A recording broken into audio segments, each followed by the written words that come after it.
Hello and अस्सलाम वालेकुम। मैं आपका होस्ट शहजाद खुर्शीद स्पोर्ट्स की टॉप न्यूज़ का सेगमेंट लेके आपकी खिदमत में हाज़िर हुआ हूँ। आज की इस वीडियो में मैं आपसे बात करूँगा, ऑस्ट्रेलिया ने पाकिस्तान को 3 टेस्ट मैच की सीरीज़ में वाइट वॉश कर दिया है, क्लीन स्वीप कर दिया है पाकिस्तान को। एक बार फिर पाकिस्तान के शायकीन का ख्वाब अधूरा रह गया और पाकिस्तान की टीम अब बदतरीन शिकस्त का सामना करना पड़ा है ऑस्ट्रेलिया में।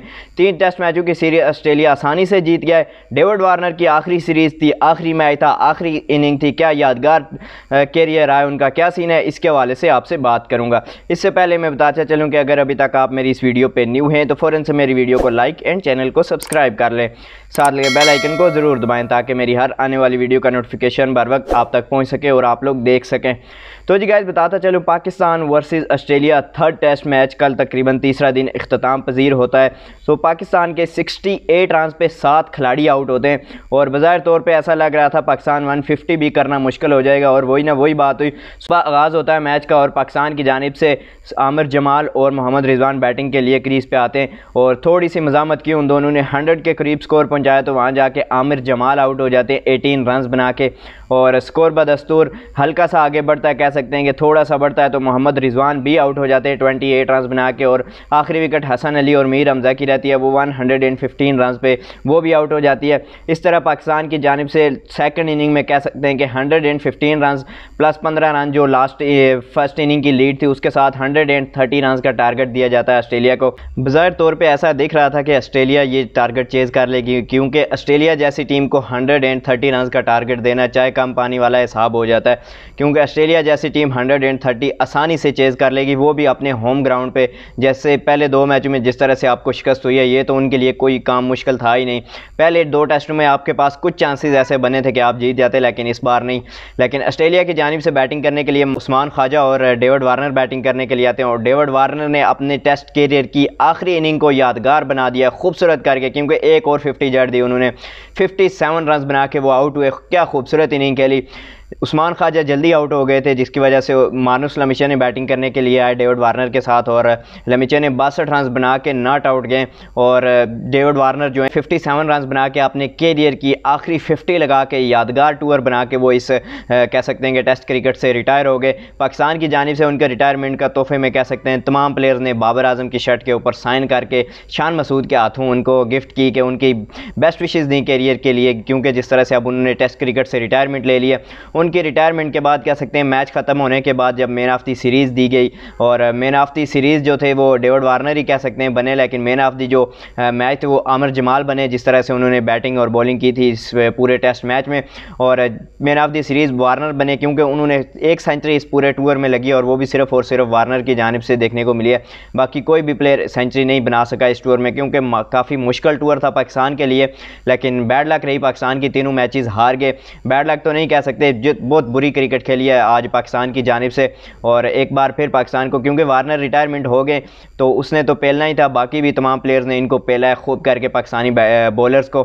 और फील्ड बैटिंग में तो पाकिस्तान को मुकम्मल फ्लॉप ही रखा है, कोई भी इनिंग पाकिस्तान की 300 से ऊपर नहीं गई। सिर्फ 3rd टेस्ट की पहली इनिंग को छोड़ के बाकी तमाम की तमाम इनिंग्स जो हैं वो पाकिस्तान की 270 के करीब या इससे कम रही हैं।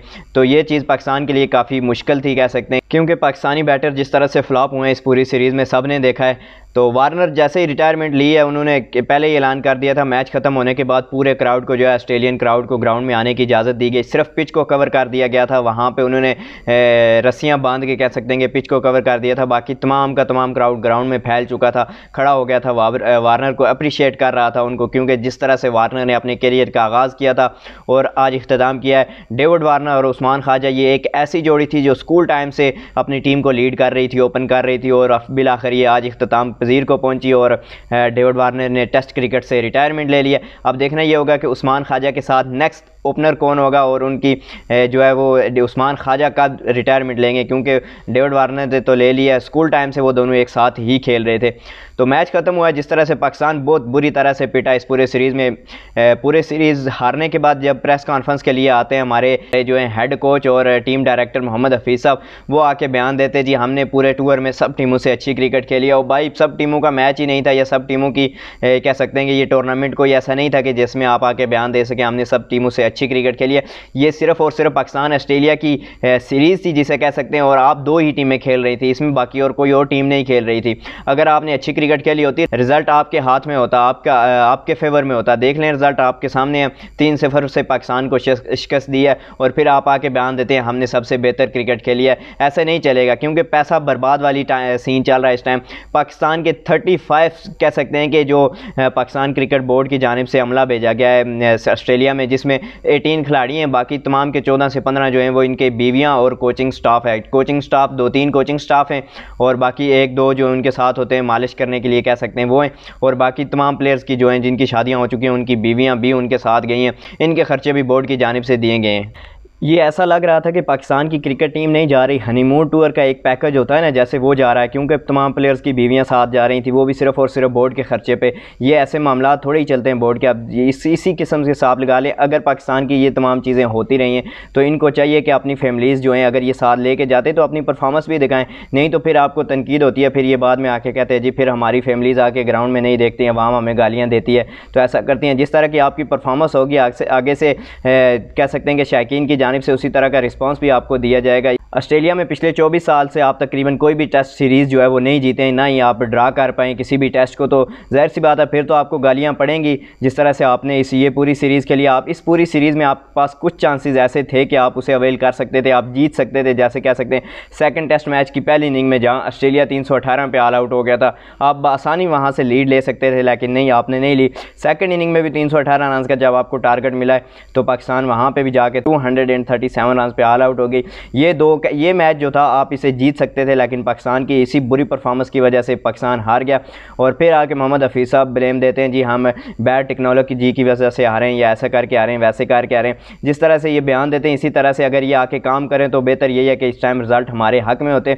लेकिन अभी यहाँ पर मैं मशवरा देना चाहता हूँ, हमारे जो इलेक्शन कमीशन ऑफ पाकिस्तान है उनको चाहिए कि पाकिस्तान तहरीक इंसाफ का बल्ला वापस कर दें, और हमारी जो टीम है इससे बल्ला ले लें वापस, क्योंकि क्रिकेट तो इनसे खेली नहीं जा रही है, इनसे लेके कुछ और ही खिलवाएं तो बेहतर यही है। जो रिजल्ट निकले हैं मैच के देख लें, अवाम के पैसे बर्बाद किए जा रहे हैं, इधर भी साथ अपनी फैमिलीज़ लेके जा रहे हैं, फिर बाद में इनके ऊपर तनकीद होती है तो रोना शुरू कर देते हैं। ये मामला चल रहे हैं आज इस टाइम। जिस तरह से पाकिस्तान ने पूरी सीरीज़ में खेला है, बहुत बुरी सीरीज़ खेली है पाकिस्तान की जानिब से। इस पूरी सीरीज़ में अगर मैं बताऊँ तो 18 रुकनी स्क्वाड में से सिर्फ 4 से 5 बंदे ऐसे हैं जिनकी परफॉर्मेंस कह सकते हैं कि एवरेज थी, बहुत अच्छी नहीं कह सकते। आमिर जमाल को छोड़ के बाकी किसी की कह सकते हैं कि अच्छी नहीं थी, एवरेज परफॉर्मेंस थी। आमिर जमाल वाहिद ऐसा बंदा था जिसकी परफॉर्मेंस तकरीबन कह सकते हैं कि बहुत अच्छी परफॉर्मेंस थी। उसने बैटिंग में भी अच्छा किया, बॉलिंग में भी आपको टॉप कह सकते हैं कि विकेट टेकर रहा इस पूरी सीरीज़ में वो बंदा। बैटिंग में बाबर आजम साहब को देख लें भाई, 6 इनिंग खेली हैं इस पूरे सीरीज़ में उन्होंने, और 26 रन बनाए, इससे ज़्यादा तो आमिर जमाल बना गया। 141 रन आमिर जमाल की तरफ से इस पूरी सीरीज़ में लगाएंगे। लेकिन बाबर आजम बतौर बैट्समैन प्रॉपर बैट्समैन है, दुनिया के नंबर 1 बैट्समैन है ये कह सकते हैं, और उनकी सिचुएशन देख लें आप इस सीरीज़ में। पूरे कह सकते हैं कि 3 मैचों की सीरीज़ में 6 इनिंग्स में 126 रन बनाए। उसके बाद मोहम्मद रिजवान ने थोड़ा बहुत कह सकते हैं कि अच्छा खेला है, 2 टेस्ट मैच में उनको मौका मिला लेकिन उन्होंने बहुत अच्छी इनिंग खेली। पहले टेस्ट मैच में भी उसने बहुत अच्छी इनिंग खेली, 50 लगाई। दूसरे टेस्ट मैच में भी उन्होंने 88 रन भी बनाए, सेकंड इनिंग में अच्छी खेली। तो ये 2 हैं। शान मसूद थोड़ा हल्का फुल्का कह सकते हैं कि उनका कभी आ रही थी फॉर्म, कभी जा रही थी। तो बाकी अब्दुल्ला शफीक एक बार फिर फ्लॉप हुआ, फिर 0 रन बना के वो आउट हो गए। साइम अयूब को एक मैच में चांस मिला, वो प्रॉपर फेल हुए। हसन अली को इस पूरे टूर में कह सकते हैं 2 मैचों में मौका मिला और दोनों मैचों में उसने ना एक विकेट लिया, ना उस बंदे से रन बने, क्योंकि यहाँ पे तमाम की तमाम तनकीद सिर्फ और सिर्फ हमारे टॉप ऑर्डर के ऊपर चली गई थी। तो इस वजह से हसन अली बच गए। हसन अली को भी अपनी परफॉर्मेंस दिखानी पड़ेगी, अदरवाइज़ इनको पहली की तरह फिर गालियाँ खानी पड़ेंगी, यही हो सकता है। इमामुल हक का बताता चलो, इमामुल हक सिर्फ भाई इंजॉय करने के लिए गए हुए हैं मोहम्मद हफीज़ के साथ। इमामुल हक का तो समझ आता है यार ये इंजॉय कर रहा है, क्योंकि अभी अभी इनकी शादी हुई है, टूर से पहले ही फ़ौरन से पहले इनकी शादी हुई थी, तो ये इस वजह से इनका समझ आता है। मोहम्मद हफीज़ का किस खाते में समझ नहीं आती भाई, फैमिलीज़ के साथ घूम रहे हैं, फ़्लाइटें इनसे मिस हो रही हैं, फिर ये आके रिज़ल्ट के ऊपर जब बात आती है, टेक्निक के ऊपर बात आती है, तो ये कहते हैं जी हमारे अच्छे बैट्समैन हैं, हमने बेहतर क्रिकेट खेली है। अगर खेली होती तो ये सिचुएशन होती है आपके पास।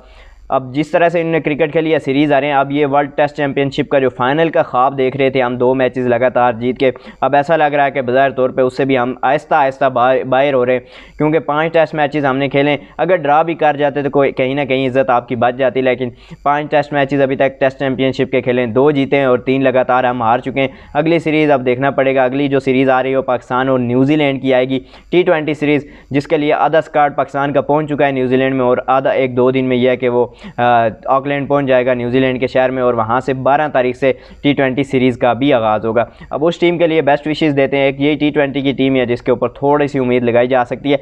अदरवाइज़ पाकिस्तान की वनडे और टेस्ट की टीम का हालात आपके सामने क्या चल रहा है। तो ये थी हमारी आज की वीडियो। उम्मीद करता हूँ आपको वीडियो पसंद आई होगी। अगर पसंद आती है लाइक शेयर एंड सब्सक्राइब लाजमी करें। मिलते हैं नेक्स्ट वीडियो में, तब तक के लिए दीजिए इजाज़त। अल्लाह हाफिज़।